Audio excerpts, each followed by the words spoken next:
கர்த்தருடைய பரிசுத்த நாமத்திற்கு மகிமை உண்டாவதாக. இன்றைய நாளிலும் நாம் தியானிக்கும்படியாக தெரிந்து கொண்ட கர்த்தருடைய வார்த்தை 1 சாமுவேல் புத்தகம் 2வது அதிகாரம் 6வது வசனம். கர்த்தர் கொல்லுகிறவரும் உயிர்ப்பிக்கிறவருமாய் இருக்கிறார். அவரே பாதாளத்தில் இறங்கவும் அதிலிருந்து ஏறவும் பண்ணுகிறார். கர்த்தர் கொல்லுகிறவர், உயிர்ப்பிக்கிறவர் அவரே என்று வேதம் நமக்கு சொல்லுகிறது. மாத்திரமல்ல, அவரே மனுஷரை பாதாளத்தில் இறங்கவும் அதிலிருந்து ஏறவும் பண்ணுகிறவர். கர்த்தர் கொல்லுகிறவரா, கர்த்தர் உயிர்ப்பிக்கிறவரும் கூடவா என்று பார்த்தால் வேதத்தின்படி அவர் கொல்லுகிறவர் தான். மாத்திரமல்ல, அவர் உயிர்ப்பிக்கிறவருமாய் இருக்கிறார். பாதாளத்தில் இறங்கவும் ஏறவும் பண்ணுகிறவராகவும் அவரே இருக்கிறார். அவர் கொல்லுகிறவர். எனவே அவர் எப்படி கொல்லுகிறார் என்று சொன்னால், பவுல் அப்போஸ்தலன் சொல்லக்கூடிய வார்த்தை தான் இதற்கு பதிலாக அமைகிறது. அப்போஸ்தலனாகிய பவுல் கலாத்திற்கு எழுதின நிருபம் 2வது அதிகாரத்தில் 20வது வசனத்தை வாசிக்கும்போது அதில் அவர் இப்படியாக எழுதுகிறார். கலாத்தியர் 2:20 நான் வாசிக்கிறேன். கிறிஸ்துவுடனே கூட சிலுவையில் அறையப்பட்டேன், ஆயினும் பிழைத்திருக்கிறேன். இனி நான் அல்ல, கிறிஸ்துவே எனக்குள் பிழைத்திருக்கிறார். நான் இப்பொழுது மாம்சத்தில் பிழைத்திருக்கிறதோ, என்னில் அன்பு கூர்ந்து எனக்காக தம்மைத்தாமே ஒப்பு கொடுத்த தேவனுடைய குமாரனை பற்றும் விசுவாசத்தினாலே பிழைத்திருக்கிறேன்.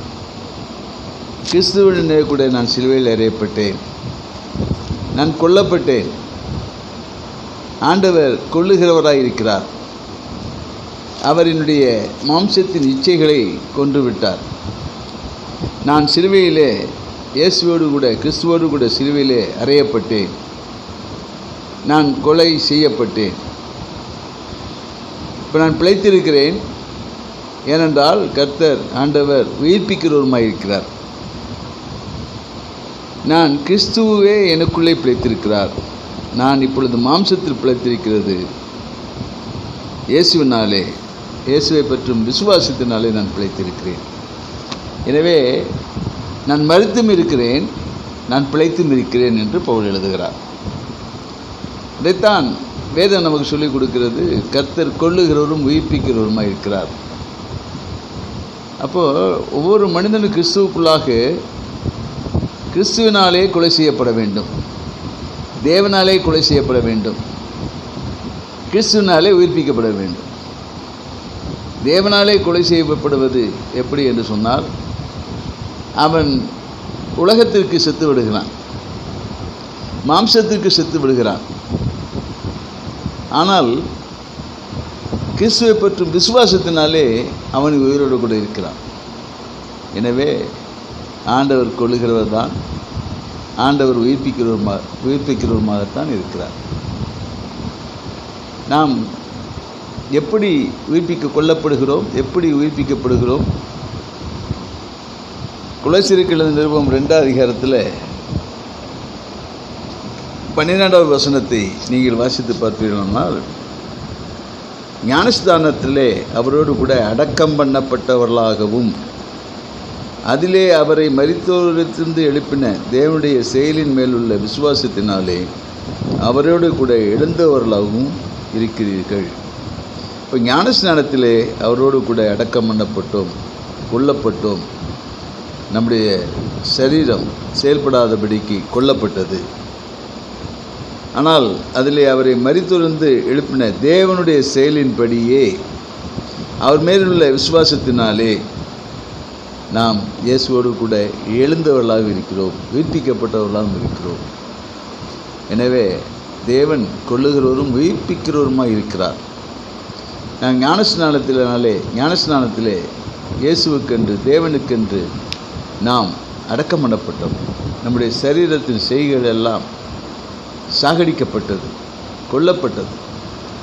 ஆனால் நாம் தேவனை பற்றும் விசுவாசத்தினாலே தான் இன்றைக்கு கூட நம் உயிரோடு கூட இருக்கிறோம். அதே தான் பவுல் கொலோசியர் 3 அதிகாரத்தில் ஆண்டவர் அருமையான எழுதுகிறார். 1 வசனம், நீங்கள் கிறிஸ்துவனை கூட எழுந்ததுண்டானால் கிறிஸ்து தேவனுடைய வலது பாசத்தில் வீற்றிருக்க இடத்துள்ள மேலானவைகளே தேடுங்கள், பூமிக்குரியவைகள் அல்ல மேலானவைகளே நாடுங்கள். ஏனென்றால் நீங்கள் மரித்தீர்கள், உங்கள் ஜீவன் கிறிஸ்துவுடனே தேவனுக்குள்ளே மறைந்திருக்கிறது. நம்முடைய ஜீவனாகிய கிறிஸ்து வெளிப்படும் போது நீங்களும் அவரோடு கூட மகிமையிலே வெளிப்படுவீர்கள். இதுதான் சத்தியம். எனவே நாம் இயேசுவோடு கூட மரித்திருந்தோமேனால் கிறிஸ்துவோடு கூட நாம் எழுந்திருப்போம். நாம் இயேசுவோடு கூட மரித்த நிலையில் இருக்கிற போது, சரீரம் மரித்த நிலையில் இருக்கும்போது, நாம் கிறிஸ்துவனுடைய பெற்ற விசுவாசத்தினாலே ஜீவனோடு கூட இருந்து அவரை மகிமைப்படுத்தும் போது, இயேசு கிறிஸ்து ஒரு நாள் வெளிப்படும் போது நாமும் அவரோடு கூட வெளிப்படுவோம். எனவே பூமிக்கு அல்ல மேலானவைகளை நாடும்போது நாம் உயிரோடு கூட இருக்கிறவர்களாக, கிறிஸ்துவுக்குள்ளே நாம் உயிரோடு கூட இருக்கிறவர்களாக காணப்படுவோம். கர்த்தர் அப்படிப்பட்ட மேலான ஆசீர்வாதங்களை நமக்கு கொடுப்பாராக. ஆமென், ஆமென்.